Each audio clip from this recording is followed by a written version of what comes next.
Professor Steiner here. The importance of conditioning yourself and developing yourself in a well-rounded way needs to be appreciated as far as preparing to defend yourself is concerned. Some people who are very strong, perhaps naturally strong, may say, well, I have my natural strength, I can use that. Strength alone is not enough.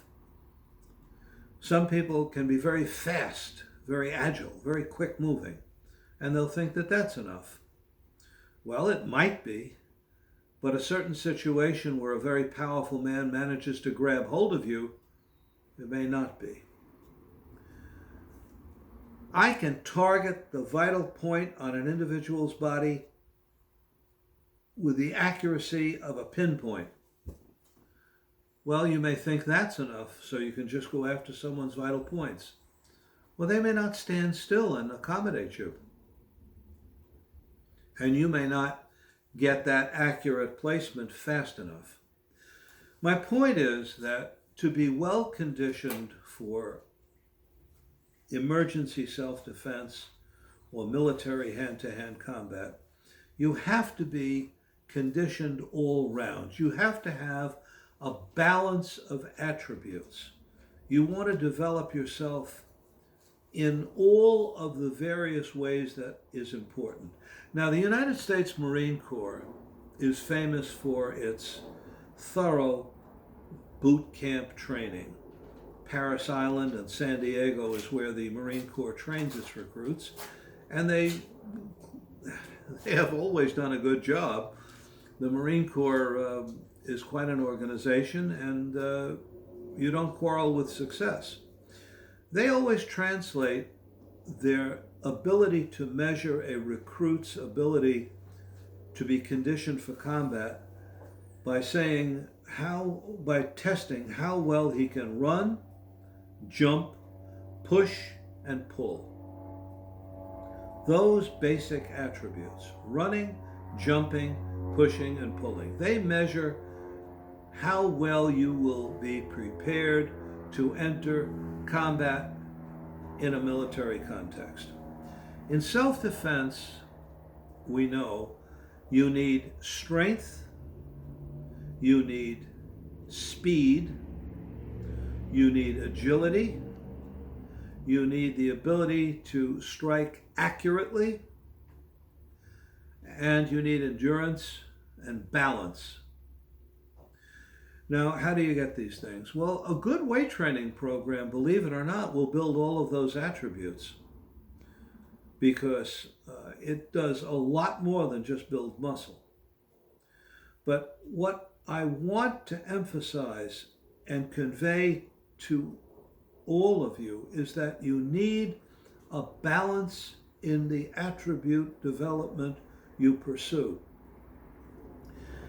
Generally speaking, flexibility is given the lion's share of training in most close combat or self-defense classes.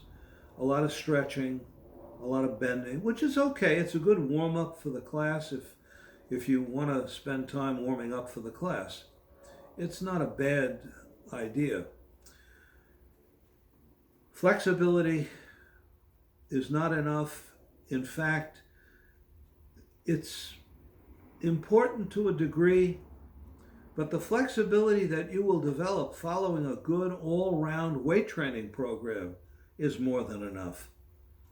And I am not talking about the typical bodybuilding program. I'm talking about good all-round weight training, full extension to full contraction with all the exercises you do. And I've gone into that in a video on weight training. You must have strength, speed of movement, and agility, as well as balance and the ability to strike accurately. These are attributes that you must develop and develop evenly. Another thing that is very useful to develop and a very difficult thing to develop, toughness of the body. One exercise that will condition the body and toughen you up is the practice of ukemi, or falling, break falling. For close combat, the break falls that are taught in ju-jisu and karate are pretty much useless, because you're not going to be falling on a mat. You're not going to be thrown by somebody who is throwing you in a way that facilitates the fall, and so on. But falling as an exercise is good. I have to admit to a certain level of foolishness here. When I was a teenager and a student in jiu-jitsu, I used to do break falls on the sidewalk. I admit it, I was showing off, I was foolish. But the truth is, it toughened up the body. And I don't recommend you do falls on the pavement, but you can do them on a wooden floor, and you certainly can do them on a certain light matting. Practicing that toughens up the body. Unfortunately, I can't recommend full contact training to toughen the body, because the only full contact you can do would entail contact to areas of the body that don't involve serious injury. And I don't want you practicing that. Or I should say, you don't want to practice that if you're training for self-defense. You don't want to condition yourself to do this when you're training and that when you're attacked against a real attacker. There is one exercise, and I doubt that too many commercial schools will survive if they implement it, but it is absolutely excellent for toughening up the body, and that is the use of pugil sticks, pugil stick training. And get to talk about the Marine Corps again. The United States Marine Corps incorporates that in their basic training boot camp program to condition the recruits to physical contact. The good thing about pugil stick training is you can't form any bad habits for unarmed combat. First of all, you're not unarmed. You're using a padded stick, and you're just pounding away on each other in a haphazard way, in a wild or aggressive way. It gets you conditioned to contact. Believe it or not, the FBI used to use pugil stick training in its early days. And the Army Rangers use it. It is an excellent toughener and conditioner as far as getting you used to physical contact without getting in the way of your practicing only techniques that involve going after the opponent where he is most vulnerable. This is a very valuable conditioner.